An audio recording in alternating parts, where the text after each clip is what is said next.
조갑제 TV 시청자 여러분 안녕하십니까? 저는 지금 바르셀로나에서 방송을 하고 있습니다. 10월 10일 오전 8시 한 50분쯤 되었습니다. 어제 흥미로운 통계가 남북한을 비교하는 통계가 발표가 되었습니다. 이 북한에서 지난 20년 동안 숲이 산림이죠. 산림. 숲이 40%나 감소되었다는 겁니다.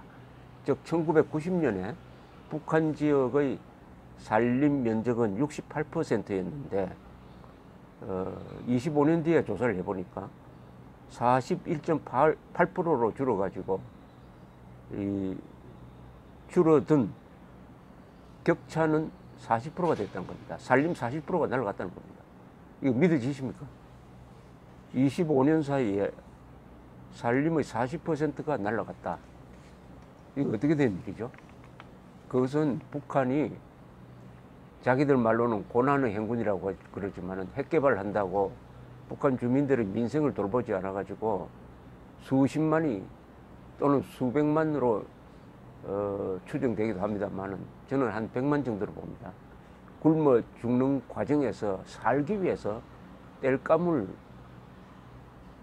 숲에서 산에서 구해가지고 나무를 모조리 잘라가지고 땔감을 쓰다가 또 그 전에는 다락밭을 만든다고 해서 산비탈을 깎아가지고 다락밭 만들다가 토사가 생겨가지고 강을 메우고 이게 홍수가 나면은 범람하는 원인을 제공하고 등등 해가지고 이래저래 산림을 훼손했습니다.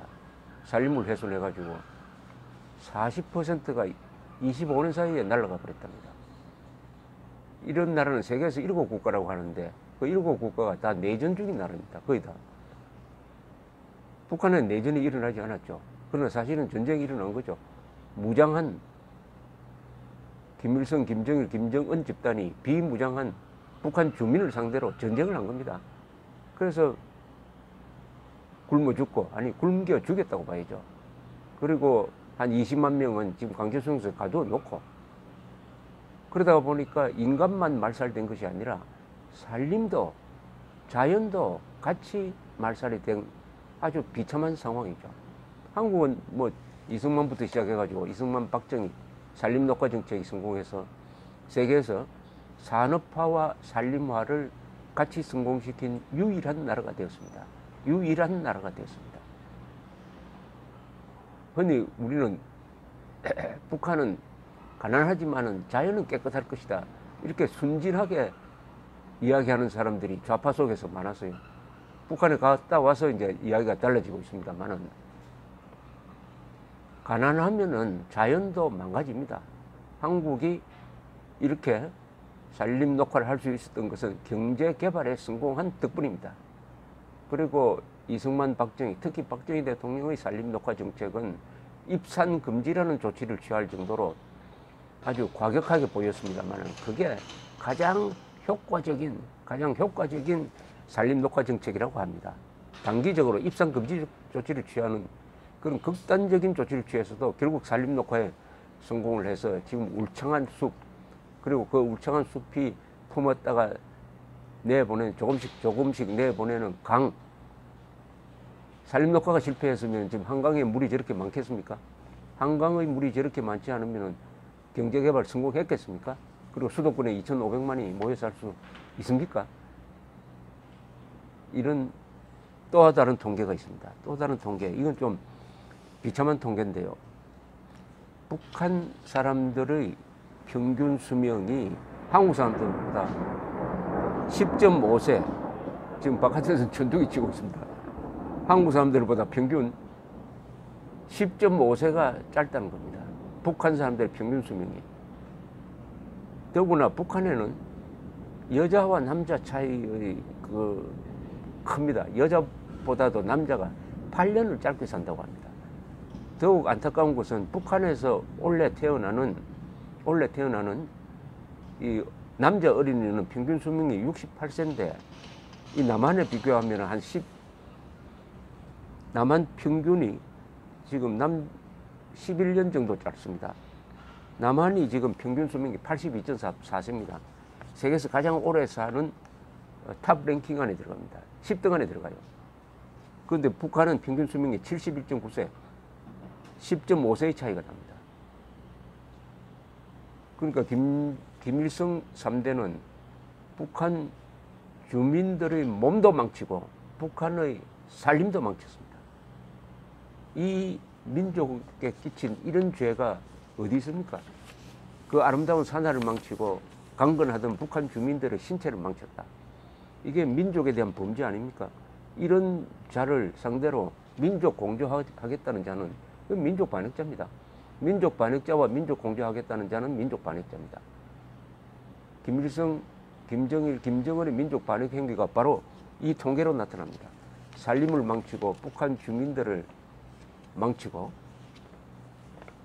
왜소화시켜서 남자는 한국 남자보다도 10cm 이상 짧게 만들고 10년 덜 살게 만드는 이런 김정은을 향해서 뭐 친구 사이라느니 연인 같은 관계라느니 하는 이야기가 나올 수 있습니까?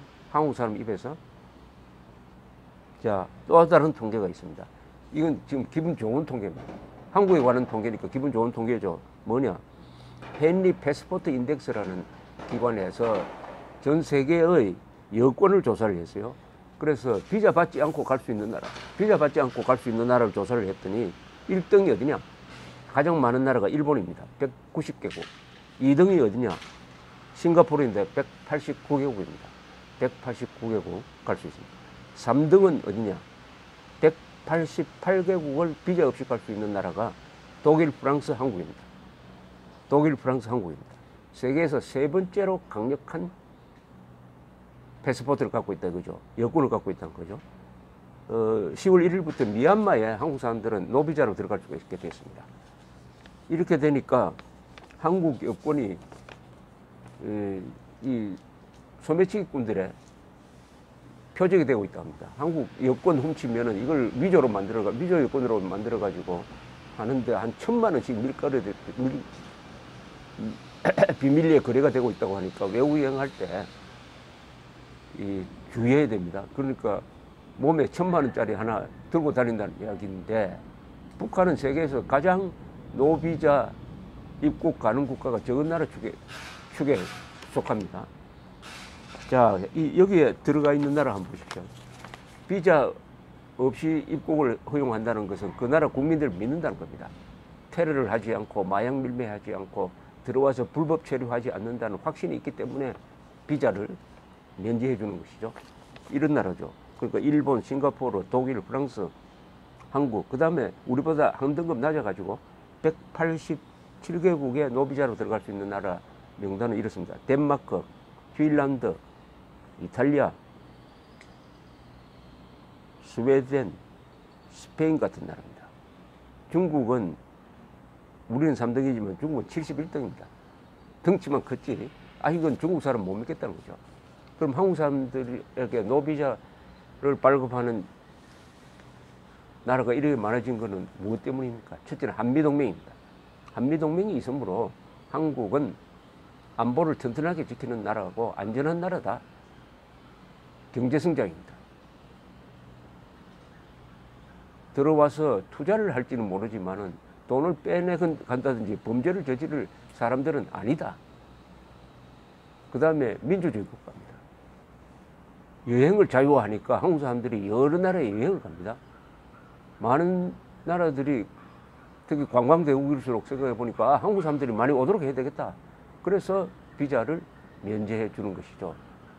이런 나라를 만드는데 가장 큰 공을 세운 사람들이 누구겠습니까? 이승만, 자유민주주의 시장경제의 기초를 놓은 이승만, 그리고 이승만이 깐 궤도를 달려간 박정희, 그리고 그것을 개성 발전시킨 전두환, 노태우, 그 다음에 또 있습니다. 기업인들, 성실한 근로자들, 공무원들. 그런데 이런 세계에서 세 번째 가는 파워풀한 강한 어떻게 보면 명품 여권을 만들어낸 주류 세력, 대한민국 주류 세력을 적대 계급으로 몰아가지고 또는 적폐라는 딱지를 붙여가지고 정치적으로 무력화시키겠다, 괴멸시키겠다 한다면은 그것은 대한민국에 대한 도전입니다. 문명에 대한 도전입니다. 세계사의 대세에 대한 도전이 될 것입니다. 감사합니다.